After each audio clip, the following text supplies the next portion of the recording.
Luca Bianchin, ciao, ben ritrovato su Radio Rossonera. Ciao, grazie.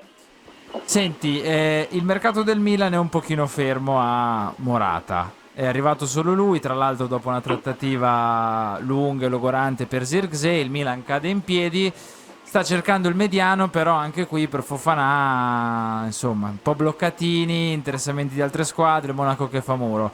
Un giudizio tuo sul mercato fino a questo momento e quali saranno le prossime mosse? Vabbè, ma le due domande sono troppo collegate. Vostro onore, chiedo un supplemento di indagine. No, Morata mi sembra assolutamente convincente come scelta. Certo che mi rendo conto che i milanisti aspettavano qualcosa in più. Devo dire che dal Milan si è sempre onestamente saputo che ci sarebbe stato da attendere. Milan quest'anno più che mai ritiene che forzare non abbia senso e di conseguenza si facciano affari migliori ad agosto piuttosto che a giugno. Certo che l'attesa rischia di far perdere alcuni obiettivi, ma il Milan da sempre procede in parallelo su più obiettivi, per cui io credo ci sia anche qualcosa che noi magari non sappiamo, per poi provare a chiuderne uno. Io credo che Pavlovic sia onestamente il più probabile, il più vicino, mentre mi sembra che con Fofana ci siano dei possibili rischi e sia ancora tutta da giocare quella partita, anche se il Milan è andato molto molto vicino e mancava l'ultimo accordo. Forse però le ultime 24-36 ore, che io ho vissuto a dire la verità parzialmente perché ho fatto un viaggio in Portogallo per un servizio su Fonseca, però queste ultime 36 ore hanno credo un po' complicato la situazione, però è sicuro che insomma al Milan ha detto sì e di conseguenza Luca, ma c'è secondo questo te... grande vantaggio. No, volevo chiederti, ciao Luca, ma secondo te questa complicazione per Fofana c'è sempre stata o è dovuta anche a questo interessamento papabile dello United e dell'Atletico Madrid? No, c'era un'ultima, sono due temi differenti, c'era un ultimo accordo da trovare con il Monaco, ma sicuramente c'è stata una complicazione derivante da fattori che probabilmente sono legati ad altre squadre che hanno chiamato questo penso sia assolutamente vero. E poi comunque tante evoluzioni, mi sembra un mercato che possa cambiare molto. I miei colleghi sulla Gazzetta di oggi avete visto, hanno parlato molto della possibile sorpresa in difesa e anche lì insomma con una possibile partenza di Malik Ciao ci sono delle possibilità di cambiare e magari di avere un budget superiore anche per dare una mano in altri ruoli. A proposito di Fonseca invece Luca, ciao, volevo chiederti una questione riguardante proprio il nuovo allenatore del Milan. Ti aspettavi che già subito così dall'inizio mettesse tanto le mani in pasta, così tanto da far vedere qualcosa di ben diverso rispetto al passato, anche in fase di preparazione? Sì, assolutamente sì, sinceramente sì, credo sia stata anche una scelta del Milan, la scelta di rottura, sapevano di andare incontro a questo. Ci sono delle differenze nette tra Pioli e Fonseca, di là che uno preferisse una cosa o l'altra, non è una questione di meglio o peggio, è una questione di differenze, c'è un approccio tattico diverso. Vi posso per dire raccontare che in questa mia giornata portoghese di lunedì in cui ho parlato con il suo ex presidente Passo de Ferreira, con alcuni suoi ex giocatori all'Aves e al Porto, insomma raccontano che i primi 2 mesi sono un grande laboratorio con lui, spesso c'è una certa preoccupazione perché il primo mese il lavoro non si vede sul campo, poi i giocatori capiscono e tutto migliora, quindi anche questo fa parte del cambiamento. Con Pioli questo non ci sarebbe stato.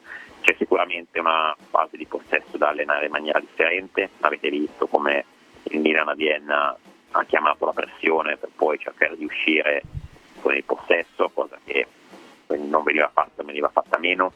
Una piccola cosa, la posizione dei centrocampisti, ricordo dell'Iefo Bega molto statici davanti alla difesa in fase di possesso, cosa che con Pioli non avveniva. Se ricordate Benasser, prima Tonali, Reinders andavano al centro, uno dei due andava in giro a cercare una posizione differente per dare una soluzione diversa. Non è meglio o peggio, anche qui però è diverso e quindi tante cose sono differenti. C'è un nuovo preparatore fisico per cui la preparazione atletica si fa in maniera diversa. Io diffido sempre un po' da quelli che dicono lavoro massacrante o lavoro facile, perché tanto poi noi non siamo lì, però si dice che il lavoro sia stato molto intenso in queste settimane, tranne magari il primo weekend in cui ha un po' caricato lì, quindi tranne i primi giorni con la palla, poi dal primo weekend in poi si è caricato, quindi insomma dovremo aspettare secondo me tutta la tournée americana per poi capire qualcosa. Si arriverà penso alla prima giornata con tanta curiosità perché ci saranno dei cambiamenti inattesi e dei cambiamenti necessari, visto che arriveranno tutti i big dopo, per cui mi immagino già una vigilia di prima di campionato con un grande punto di domanda e una grande curiosità.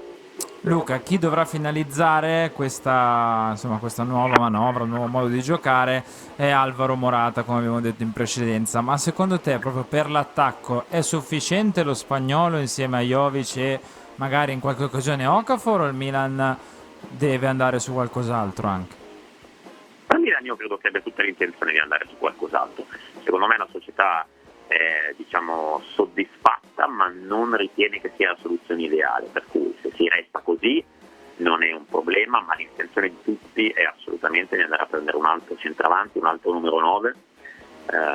Tammy Abraham sicuramente è un candidato, perché sicuramente piace molto a Paolo Fonseca, certo che non si prende con due soldi, quindi io credo che sia più probabile il sì piuttosto che il no sull'arrivo di un altro attaccante. Certo che Luka Jovic ha una situazione molto particolare perché in questo momento ad esempio è l'unico attaccante disponibile e credo che sarà il titolare anche nella tournée americana, pur essendo reduce dal suo primo allenamento. Luca, ultima cosa che ti chiedo, ti aspetti Bennacer ancora un giocatore del Milan a fine mercato oppure c'è una possibilità che vada altrove? Guarda, è difficile da prevedere, stiamo alla realtà, quello che sappiamo che Ismael Bennacer ha un interesse verso l'Arabia Saudita per questioni culturali, se vogliamo anche religiose, per cui prima o poi io credo che Bennacer in Arabia si giocherà.